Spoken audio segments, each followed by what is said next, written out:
IEC has confirmed that it received requests from political parties as soon as this morning for the extension of the deadline for the submission of candidates list for the October elections.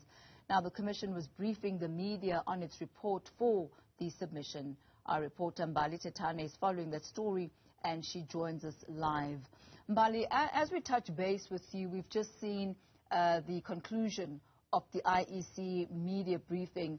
Could you give us a summary of some of the key issues that came out of that, as well as some of the startling realizations and revelations that some of the political parties are still trying to get some submissions in, even though the deadline has long gone?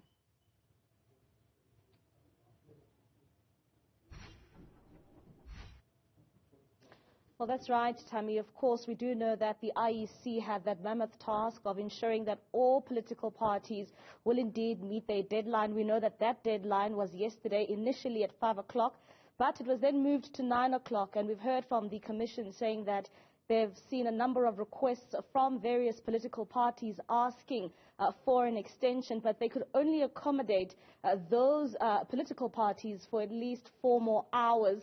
You'd also remember, Tammy, that last night we had seen tweets from the likes of EFF leader Julius Malema complaining and saying that there seems to be, some issues around the online system when it comes to the submission, saying that submission, or rather that website, only closed at around 9:30. So that is something that the Commission here, of course, clarified. And, of course, they are saying that that specific problem only affected at least 74 people. And those 74 candidates will not be processed into those candidate lists. But just to get a sense of how this has been for the IEC, we are joined by the CEO, Mr. Mamabolo. Sir, we know that there was an issue around, of course, the submissions of those candidate lists. You've said it here yourself that a number of political parties asked for an extension. They continue to also ask for an extension even today.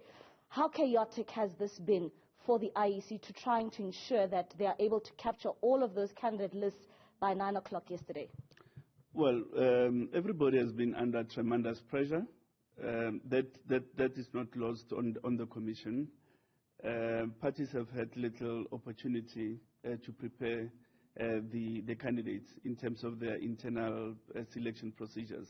And that much we had known as early as the 2nd of August, when we had the National Party Liaison Committee meeting, where parties rejected the proposed election timetable, which is why we approached the court, the Constitutional Court, because we are cognizant of the fact that there's not been sufficient opportunity for parties to select their candidates. And that argument was well made on Friday before the Constitutional Court.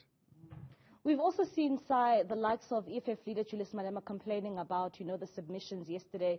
He even used words as like there's been a manipulation, of that process. Looking at how this process turned out, do you think that this was a fair process for political parties, especially with the time frames that they were given to submit those names on time? Well, they were under pressure in terms of their processes. Was it fair?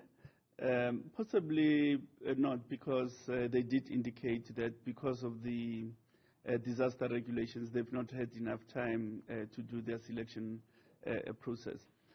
Look, the issue of the system, we did confirm that we closed later than we had intended at 9. Affecting 79 candidates, but the principle remains that any person who had not been captured by 9 o'clock would not be admitted as a candidate. There's 74 such candidates, and those stand to be rejected. Their candidature stands to be rejected. And when it comes to the submissions of those candidate lists and, political parties expressing that they are under pressure, would you think that this was an authentic process, especially on the parts of political parties in trying to meet your deadline as the IEC? No, remember, we've already gone to the court to indicate that the likelihood that the election on the 27th of October would be free and fair is almost is severely impacted. And amongst other reasons is precisely because of our recognition of the fact that parties have not had sufficient opportunity to engage their internal processes. All right, thank you very much. Of course, that is Simon Mamabolo. He is the CEO of the IEC. Just talking about issues around those candidate lists of political parties, which were expected to hand in those lists by 9 o'clock yesterday. Tammy, we also do know that he has said in this press briefing that a number of political parties, not just one or two, continued to ask the IEC for an extension. This is an extension yesterday and also an extension that we even saw, he says, that continued today. But we also know at the same time there is that process that is before the Constitutional Court where the IEC is asking for the postponement of the local government elections, for those elections to take place next year in February 2022. And there's also that another issue that while political parties have handed over these lists, we understand that should they be granted that extension or should they be granted that deferment of the elections, parties may still have time to, of course, alter their list. But if they don't, Tammy, it will stand. Tammy, that has also been raised is the issue around, when it comes to the registration process. We know that Nkosazana Dlamini-Zuma, COCTA minister, has, of course, proclaimed these elections.